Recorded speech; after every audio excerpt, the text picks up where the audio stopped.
মাটি এৰি নিদিয়া পৰ্যন্ত আমাৰ আন্দোলন চলিছে মাটি আমাক নিদিয়া পৰ্যন্ত আমাৰ আন্দোলন চলিছে নৱজ্যোতি হাইস্কুলৰ খেলপথাৰ বেদখল কিয়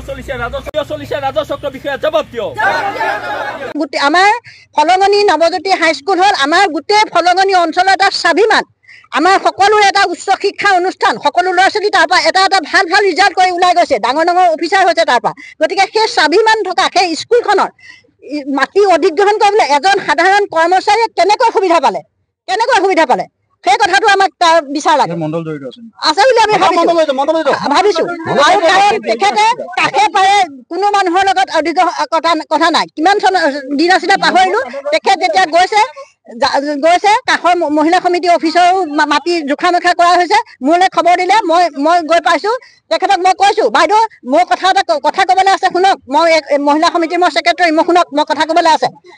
মোৰ কথা তেখেতে আওকাণ কৰি পেলাই মোক কথা গুৰুত্ব দিয়া নাই আৰু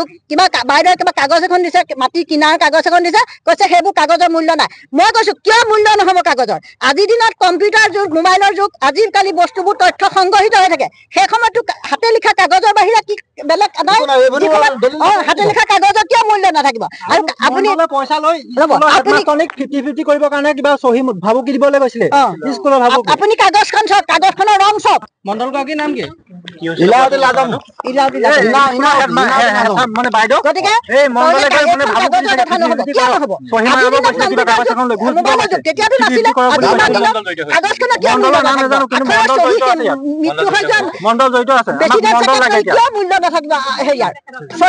নৱজ্যোতি হাইস্কুলৰ মাটি সেই মাটিটো এজন চতুৰ্থ বৰ্গক্ৰমে তেখেতে তাতে চকীদাৰ কৰে সেই চকীদাৰ কৰা মানুহজনে কি হ'ল আমাৰ স্কুলৰ যিখন ফিল্ড বনাইছিলো ল'ৰা ছোৱালী খেল ফিল্ডখন তেখেতে বেৰি লৈ মানে দখল কৰি পেলাই তেখেতে হাল বাইছে আমি মানে ইয়াত এই বস্তুটো 2022 চনৰ পৰা দৌৰিলো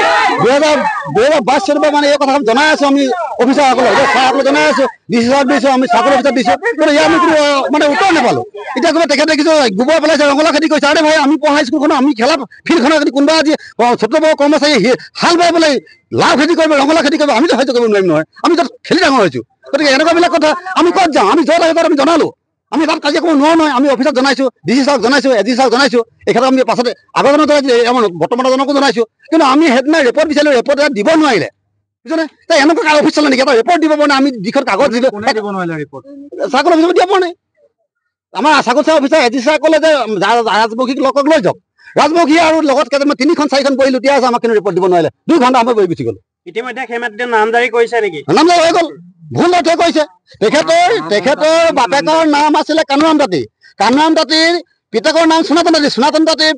মানে ককাকৰ নাম হ'ল কলদাৰ তাঁতী কিন্তু ইয়াত ৰঘুবীৰ তাঁতী ককাই দেখুৱাই দিছে সেইটো এনআৰচি এটা ডাঙৰ কেলেংকাৰী হৈ আছে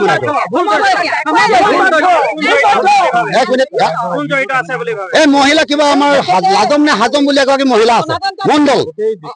মণ্ডলসকলে গ্ৰাছ লেভেলৰ ৰিপৰ্ট আনি এডি ছাৰক দিয়ে উপজনক দিয়ে এছকেক দিয়ে ইয়াত এছকেও জড়িত আছে ভাবিছো মানে এছকে মোক কয় 50-50 কৰক মাটিটো 50-50 কৰক আৰে ভাই নৱজ্যোতি স্কুলৰ সম্পত্তি 50-50 কি কথা ক'ব লাগিব তোমালোকে কিমান টকা বিক্ৰী হৈছে নহ'লে কি হ'ব গ্ৰাছ লেভেলৰ ৰিপৰ্টটো আনি ভালকে কিয় নকৰিলা তোমাক কেলে নুসুধিলা বোলে 4 দিশৰ মাটি ৰিলেটেড 4 দিশৰ কোন ৰিলেটেড আছে স্কুলৰ সোধা নাই গাঁও পঞ্চায়তৰ সোধা নাই গাঁও বুঢ়া সোধা নাই সেই মহিলা মণ্ডল গৰাকীয়ে কৰিলে কি এই মহিলা মণ্ডল গৰাকীয়ে নিজাকৈ মানে নিজে মানে সৰজমিন তদন্ত কৰিবলৈ এটা ৰিপৰ্ট দিলে সেই ৰিপৰ্ট মতে সনাতন ঠিক আছে সনাতন মাটি ধৰিলো 2091 চনত কিনি যোৱা কাগজ মাটি আছে কাগজ পত্ৰ এতিয়াও স্কুলত আছে কিন্তু তথাপিতো 2020 চনত এই মিছন বসুন্ধৰাত পেলাই ইমান দিন কেলে সনাতন কিয় বহি আছিলে 2020 চনত কিয় কৰিলে মিছন বসুন্ধৰাত 2091 চনৰ মাটি কৰিব লাগিছিল নিজে বাপৰ সম্পত্তি বা পৈতৃক সম্পত্তি হয় তেতিয়া কৰিব লাগিছিলে কিন্তু 2020 চনত এই মিছন বসুন্ধৰাত পেলাই কৰি দিছে কিন্তু কৰিছে কিন্তু মণ্ডল গৰাকী অন্তত তথ্যত ভালকে গাঁৱৰ জ্যেষ্ঠসকলক সুধিব লাগিছিলে নুসুধাকে এজন মানুহক